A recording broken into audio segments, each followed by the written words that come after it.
Hello, and welcome to another episode of Creating Cultures That Outperform. Hard to believe that we're almost at the end of the year, and we're also at the end of this series on how to create a culture that outperforms by leading from anywhere. This has been a great series. We've covered a ton of material. I'm here with my amazing co-host, Terry Mays. We're going to go through achievement. Everybody has achievement needs, certainly to differing degrees, but everyone needs to be needed. And as a leader, you should be aware of that, and you should be figuring out how to feed those needs so they do feel needed in the workplace. It's very, very, very important. So people need to make a visible difference, and they need to be seen for making a difference in the workplace. And what we're going to do today is we are going to go through and discuss various ways you can feed people's achievement needs. There are a bunch of different techniques and things you can do as a leader. And when you're leading from anywhere, don't ever let people be out of sight, out of mind. Those achievement needs are there, and you've got to make sure that those needs are met properly.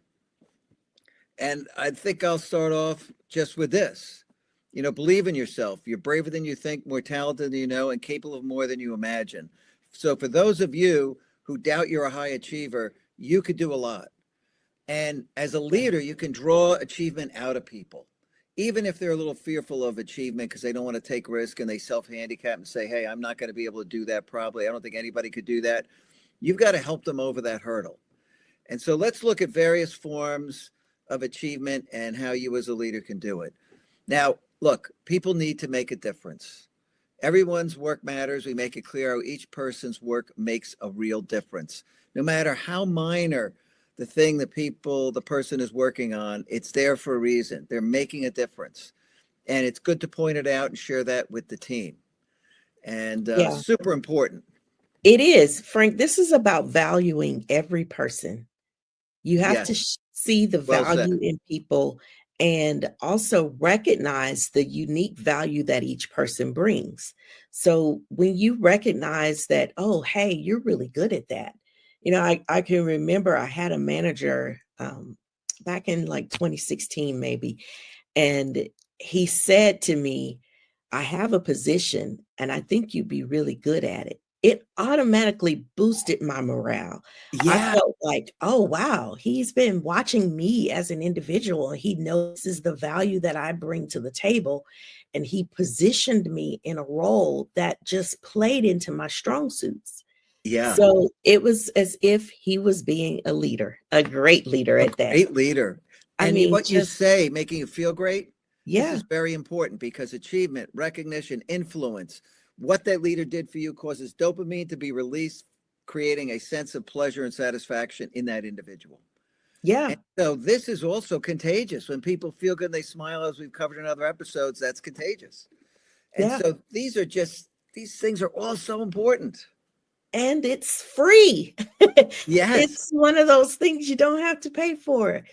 All you have to do is pay attention to your people and what they're talking about, what they're doing, how they're working, and you'll begin to see the value that each person has that they're bringing to the table. And you want to play into that. You want to play it up and just let them know how important they are to the team.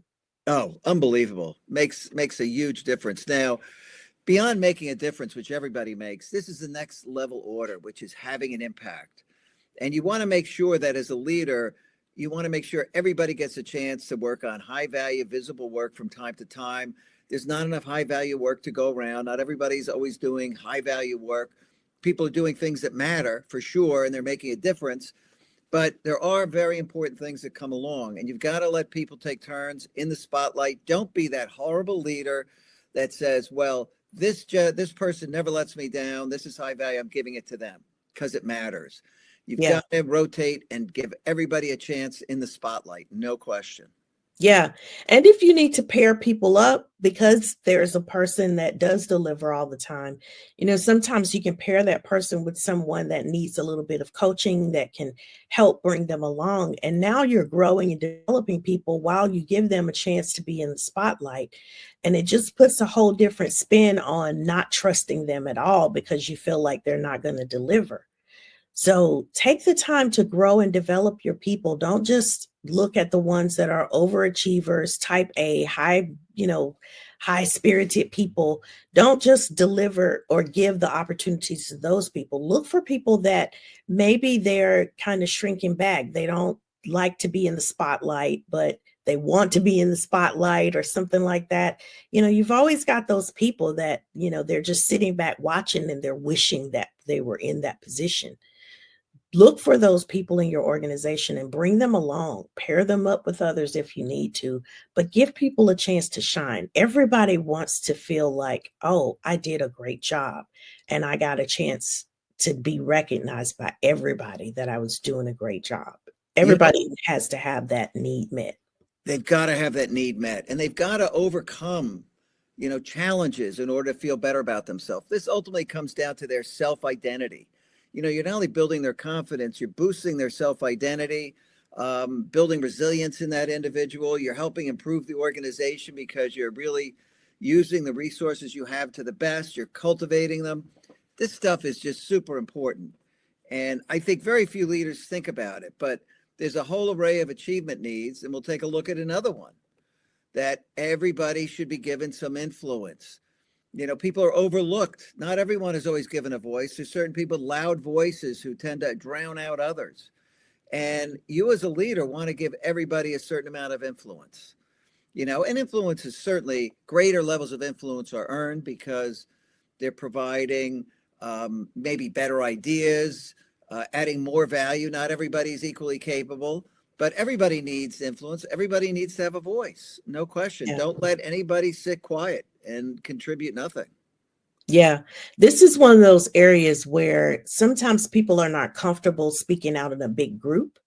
So you may need to have some smaller group discussions, but make sure you include them and, call on them and ask them what they think about something. Don't just let them participate and not, or sit in the meeting and not participate.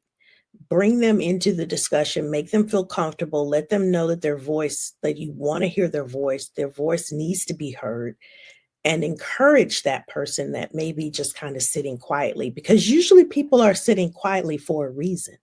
So dig into that and find out what that reason is so that that person can be heard as well.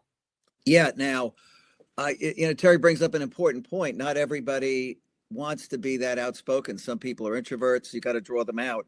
But a technique I used to use, if there was an important meeting and they were coming and I knew they had expertise in a certain area, I might say, hey, you're coming today. I'm glad we're going to be discussing X. What do you think about this? Oh, I would do X, Y, Z, blah, blah. Hey, great idea. And I might bring it up at the meeting and say, I was chatting with so-and-so earlier and they had an absolutely great idea. Blah, blah, blah, blah, blah. Would you share that with the group? And now they're given a voice, that little halo and aura of expertise around them, and they feel great about it. And they wouldn't have done it on their own. So it gives them a chance to be heard. Yeah. And that's what you want to do. Yeah, that's a great way to do it, Frank. It really does help that person that may be a little bit shy about speaking in front of the whole group, helps ease them into it so they're not quite caught off guard. I love it. Yeah. And they've already gotten affirmation because you talked to them before and said, great idea. So now they're feeling good about it. You've introduced it in a positive way. So they're not going to fail as they speak up. I think it really matters. It does. And then, now we get down to recognition. You want to build an organization where recognition is a shared habit, both planned and in the moment. That fuels that sense of achievement. That releases the dopamine. And, here you could see two different situations. A planned one, those are great. But the spontaneous ones where a coworker goes over and says, hey, wow, you really nailed that. Thank you. That is equally important. And there's a lot more of the ones on the right, the spontaneous ones, than the ones on the left. And so if you want to know where the fuel's coming from, you've got to encourage this spontaneous recognition, because recognition is the golden key unlocking the treasure chest of human potential. Oliver Westwood. You get more of what you recognize. No question about it. That type of behavior, that type of work effort. It's just so important. Yeah, it's the spontaneous ones that really make an impact on people. When you just send an email or a quick chat message or a text message or, just going over to their desk if you're in person, those things make such a huge difference. I can Huge. remember just recently I was opening up a webinar and handing it off to one of our partner groups. And somebody sent me a text message right after I did the opening and said, "Hey, you did a really good job with that." I didn't know the person or Yeah, anything. And so I was just like, wow. I was a little bit nervous about doing the opening, phenomenal. but it turned out great.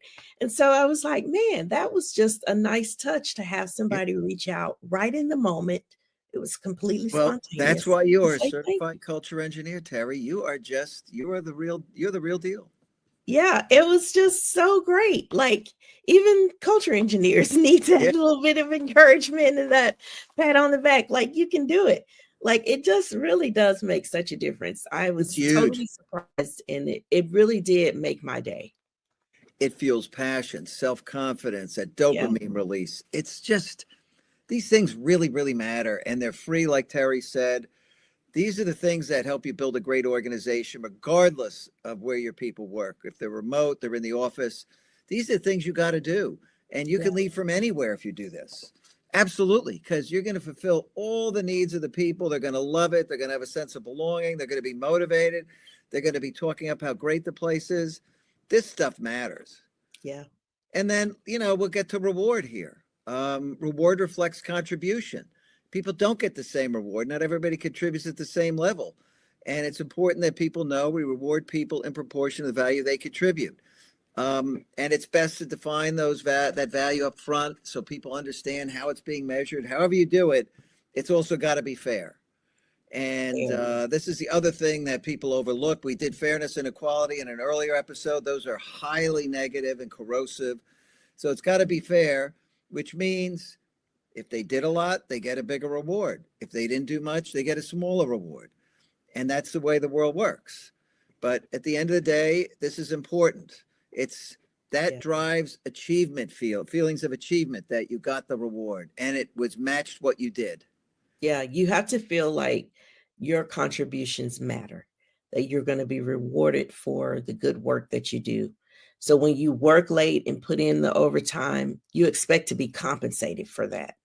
That's just the way the brain works. Like, you don't Yeah. want to give and not get anything back.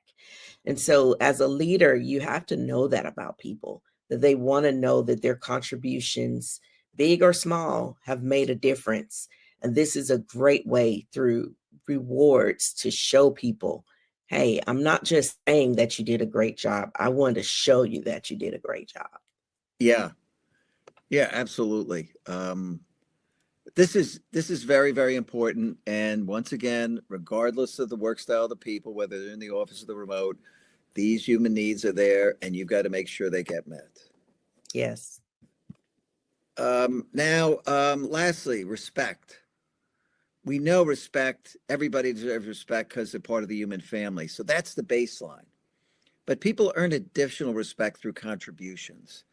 And this is another part of the achievement equation. We don't disrespect anybody, but some people gain some additional respect because they did something really big, made a big contribution, innovated something, whatever it might be in your organization at that time.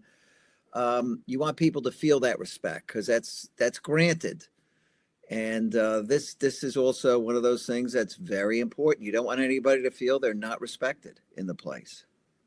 That's right. No matter what, these days it seems like it's such a crazy place we live in where people can't disagree, agree to disagree. Yeah, So it's we may crazy. not agree on everything, but we can still be respectful towards each other. We can still be friends. We don't have to agree on every single thing in order to be in a relationship, or even coworkers to be able to work well together. I don't have to agree with everything that you say and do and think in order for us to have a respect, a mutually respectful relationship. It's okay for you to be an individual and for me to be an individual and for us to have the difference of opinion. Doesn't mean that the world has come to an end because we Yeah, have a difference of opinion. It's crazy how we're in that space now where you can't really agree to disagree. It's kind of sad. the lack of civility is shocking compared to Yeah. what it was years ago. People could disagree and get along just fine. It was Yeah. okay. And that's Yeah. why this norm is so important. Respect is the baseline. You're part of the human family. You work here. We respect you because you're one of us. And then you can earn additional respect. But respect is the baseline. This is really important. And these norms, if you can operationalize them in your organization, you're going to run much better. Yeah. No question. It's that culture in the room. It's that underlying current that's fueling your organization or slowing it down. So these are those little things that make such a huge difference in how you get projects completed, how you have people working together. All of this stuff really matters. Super important. And we're happy to announce that we're taking the rest of the year off. We're not going to have any episodes. We're probably not even going to do a rebroadcast, right, Tara? I don't think we need to. We'll Right. pick up in the new year. We the first Wednesday of the new year, there will be a new show, and we're starting a new series. We're going to be talking about jerks at work, people who are unproductive. So these are people unproductive versus people productive. There's so many jerks at work. This is just a few examples. We're going to be covering it. It's a great series. We're going to be talking about how to deal with them, which is very important. How do you deal with jerks at work so they're not in your way and they're not holding you back? Because they're all over the place. And there's a lot of Yes. personality quirks that show up. And it's a real opportunity if you can dig into this series. We're going to make it fun too, because some of these people are very funny. They really Yes. are. Yes. Well, we also want to take this time to thank you for tuning in every week. We really care a lot about this. We're very passionate about this topic, as you can tell. But thank you so much for watching our episodes and commenting and sending us messages. We appreciate all of it. And we just look forward to the new year. Hope you have a great holiday season with your families. Yes, have a great, great holiday season. Enjoy your New Year's Eve celebration, whatever you're doing, and we'll see you in the new year. So thanks for joining us, and see you for Jerks at Work in January. You take care. Yes. Bye.